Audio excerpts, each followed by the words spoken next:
Hi mga abay! Welcome back to my channel. Kung first time mo pa lang napasyal sa channel na to, please subscribe and turn on the notification bell for more videos. Kung tiningnan mo itong video na to, I'm sure aware ka na sa title natin na How to create a YouTube channel using only your mobile phone. Plus, easy and free. Yes mga abay! Tama yung narinig nyo. Yung ituturo ko sa inyo ngayon ay kung paano gumawa ng isang YouTube channel gamit lamang ang ating mobile phone or ang ating cellphone. Pero bago yan, intro muna. 1, 2, 3, come on!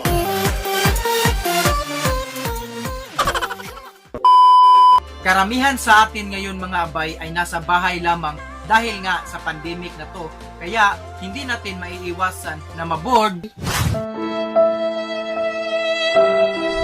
mabahala kung hanggang kailan pa itong pandemic na ito. So, para maibsan yung pagka-bored natin, kailangan natin gumawa ng mga bagay o mga panibagong bagay na makatutulong sa atin. Like me, nag-start ako gumawa ng YouTube channel is end of May. Tapos, yung first upload ko is parang second week of June na ata. Kasi nga, wala akong ibang gagawin sa weekend. Hindi naman tayo pwede makagala o makapasyal. Kasi nga, may pandemic pa at under pa tayo sa community quarantine. So, naisipan ko pasukin ang YouTube at kunti pa lang po yung mga subscriber ko kasi nga, bago pa lang ako. So, kayong mga bago dyan, bago sa channel ko or mga maraming subscriber sa akin, please, tulungan nyo naman ako. Konti pa lang po yung subscriber ko kasi nga bago pa lang ako nagsimula.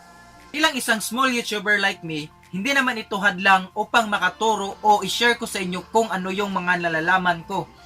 Tulungan lang naman ang kailangan sa buhay mga abay at hindi hilaan pababa. Kahit na nagsisimula pa lang ako, I want to share to you, oo ikaw na nanonood ngayon, kung ano yung mga nalalaman at natutunan ko bilang isang small YouTuber. If you want to start a YouTube channel, first, think of kung ano ba talaga yung purpose mo. Gusto mo lang ba sumikat? Magkaroon ng bagong kaibigan? Share your skills? Entertainment? O gusto mo magkapera? Kung gusto mo lahat yung nabanggit ko, pues walang mali sa gusto mo. Kaya, kung interesado ka, tara, tulungan tayo. Kung nakapag-isip-isip na kayo at gusto nyo na gumawa ng video or content, please think of this. Sino yung target market mo? Mga bata? Matatanda? May ngipin? O wala? Joke. Tapos, tanungin mo sarili mo kung bakit mo talaga gusto ang pag-YouTube. Gusto mo lang ba ng entertainment? Makapag-share ng yung skills, gaya ng nabanggit ko kanina. Tapos, tanungin mo rin yung sarili mo kung saan mo gusto mag-vlog. Kagaya ko, since nasa bahay lang naman, dito na lang ako sa kwarto ko mag-shoot ng aking mga content. Dahil nga, hindi naman travel vlog tong content ko. And, think of it kung kailan mo talaga gusto umpisahan ang paggawa ng YouTube. Oops! Wag mo na pala isipin. Ngayon mo na umpisahan. Tara na! Pero ako mga abay, dahil nga may work ako from Monday to Friday, 8:30 to 6 p.m. So, sa gabi na lang ako gagawa ng content at mag-shoot ng aking mga videos. So, start na tayo mga abay! Ang dami ko na palang nasabi. Paano masabi? So, first, create a Google account. Pasok muna ako sa screen recorder ko mga abay. Sana subaybayan nyo ako para malaman nyo kung paano gumawa ng isang Google account. So, ito na mga abay, nakapasok na ako sa screen recorder. So, yung first na gagawin natin is, punta lang tayo sa Google. Click natin to.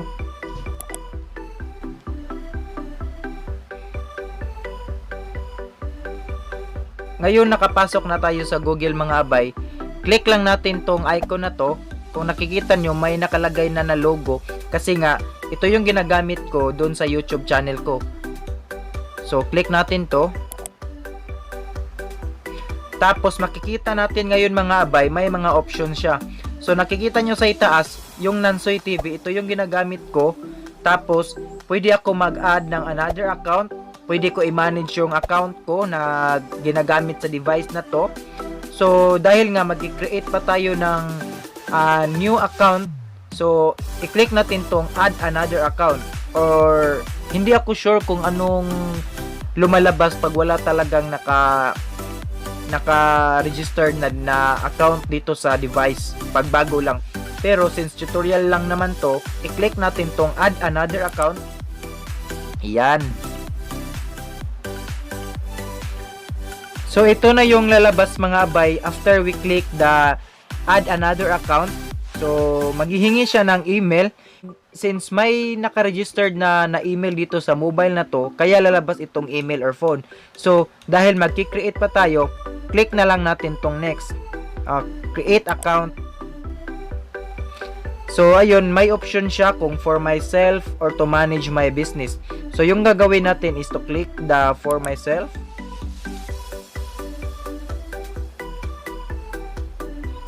Tapos lalabas na itong we should input the first name tsaka yung last name. Ito yung gagamitin natin sa Google account nating first name tsaka yung last name. So halimbawa, yung gagawin ko is Mulo yung first name. Tapos vlog tutorial.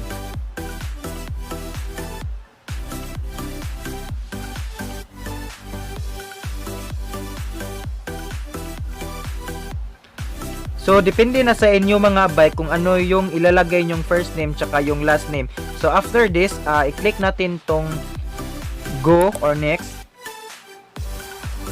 Tapos yan, hihingan tayo ng basic information. So yung ilalagay ko na lang is yung sa akin. May 1992. Gender female. Then tapos click natin tong next. So after we click the next mga abay, ang kagandahan dito sa Gmail mga abay, may sinasuggest siyang Gmail address na pwede natin gamitin. Gaya nito, mulovlogtutorial@gmail.com. Vlog tutorial mulo pero depende na sa inyo yan. Pwede rin naman create your own Gmail address tapos click the next. So for this tutorial, gagamitin ko muna itong Mulo Vlog Tutorial. Tapos, i-click ko itong next. So, hihinga na naman tayo ng password mga abay. So, for password,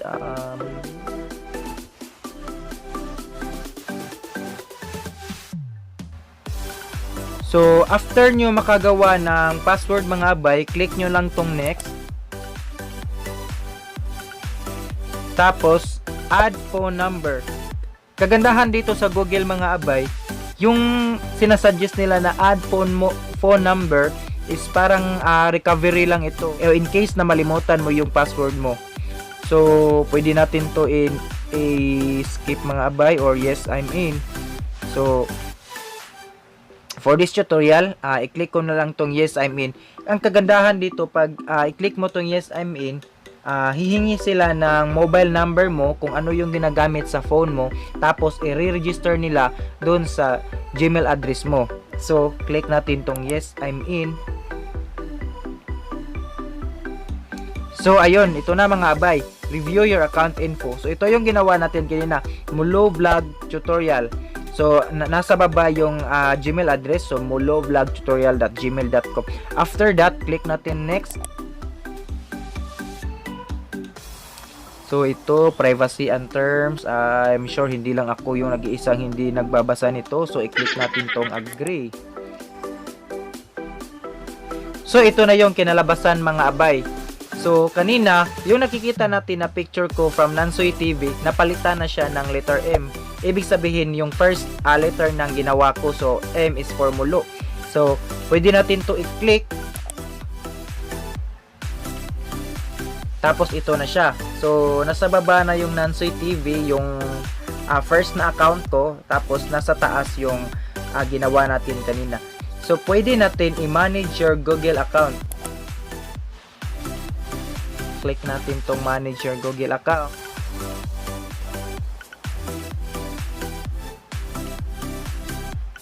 Tapos ito na siya mga abay. So yung makikita natin is itong home. Pero wala naman tayong pwedeng baguhin dito. So dito tayo sa personal info. Click natin to.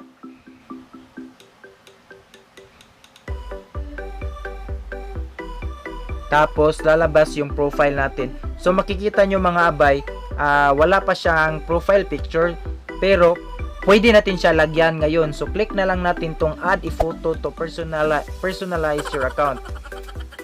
So click natin to. So your profile photo is visible to everyone across Google products. So set profile photo. Tapos kung gusto nyo mag selfie, take photo, or kung mayroon na kayong na-save na mga pictures na pwede nyo gamitin sa inyong Google account, so you choose photo.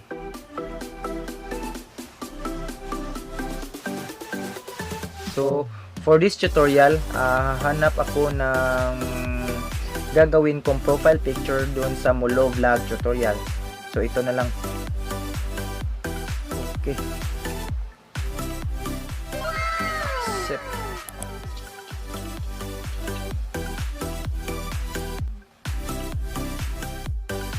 So naglo-loading pa siya mga abay. Pero ngayon ipapakita ko muna sa inyo kung ano yung nasa baba nito. So yung nasa taas is yung profile mo. So pwede ka makaselect ng profile picture. Tapos yung name, Mulo Vlog tutorial. Tapos makikita yung birthday, tsaka yung gender, tsaka yung password, contact info. Tapos ito yung sinasabi ko kanina na add a recovery phone to help keep your account secure. Okay. So hintayin na lang natin mga abay na mag-change tong icon na to into kung ano yung siniselect natin na profile picture kanina. So ito na siya mga abay. So kung i-click natin tong letter M nito na icon, so lalabas yung dalawang account na ginawa ko. Pero kung first account nyo pa lang to, ito lang yung lalabas. So wala nang other option. So yung ginawa natin is ito, Mulo Vlog tutorial. So after nyo i-follow yung step by step na ginawa ko mga abay, nakakreate na kayo ngayon ng isang Google account. So close na natin to. Ngayong meron ka ng Google account mga abay, next step is gagawin natin is ang mag-create ng YouTube channel. Yung ginawa natin pala kanina na Google account mga abay, yung address na ginawa natin is yun yung gagamitin natin para sa ating YouTube channel. I'm sure lahat naman tayo may mga YouTube app mga abay. Pero kung halimbawa mayroon sa inyo yung wala pa, free itong ma-download sa ating Play Store. Okay mga abay, simulan na natin ang pag-create ng isang YouTube channel. So ngayon mga abay, since naka-create na tayo ng Google account, punta na tayo sa ating YouTube mga abay para gagawa na naman tayo ng YouTube channel nyo. So ito, click nyo yung YouTube nyo. Tapos ito yung lalabas mga abay. Ito yung YouTube ko. So kung napapansin nyo, yung icon na nasa itaas is yun pa yung ginamit ko sa first na account ko. So i-click ko lang to. Tapos click nyo tong option pababa. So lalabas yung ginawa nating Gmail account kanina. Click natin to. Tapos ito na yung bagong account natin. So click nyo yan. Click natin tong your channel. So ito na yung lalabas na channel natin mga abay. So ngayon mga abay, naka-create na tayo ng isang YouTube channel. Pwede mo rin palalagyan ng channel art yung YouTube channel profile mo mga abay. Pero gagawa na lang ako ng iba pang tutorial kung paano gawin ang isang YouTube channel art or channel banner, tapos paano ito ilagay sa inyong YouTube channel. Gagawa ako niyan mga abay gamit lamang ang ating mobile phone at ituturo ko kung anong app ang gagamitin natin. Ngayon may YouTube channel ka na. Tanong, pwede ka na ba makapag-upload? oo, pwede. Pero tanong, alam mo na ba kung anong klaseng video ang gagawin mo? Kung hindi pa, pues, makinig ka muna. Before you create or make a video, please make sure kung alam mo talaga kung ano yung niche mo. Niche is kung ano talaga yung gusto mong content. kung saan ka malakas at kung ano yung gusto mong gawin. Halimbawa, magaling ka sumayaw. So yung niche mo is wedding dance tutorial. Kung singing naman yung malakas sa'yo, idi gumawa ka ng song cover. Dahil sa Kung hilig mo mag-travel, pwedeng travel vlogs.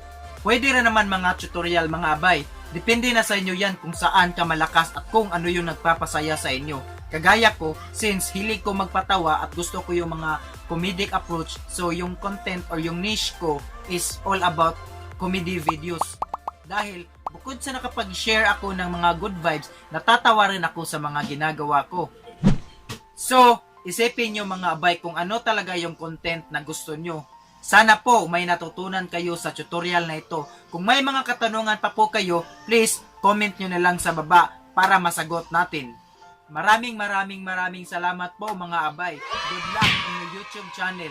Tapos tandaan nyo ito na tulungan lang tayo sa lahat ng bagay at sabay tayong aangat. Hanggang sa susunod nating pagkikita mga abay. Paalam!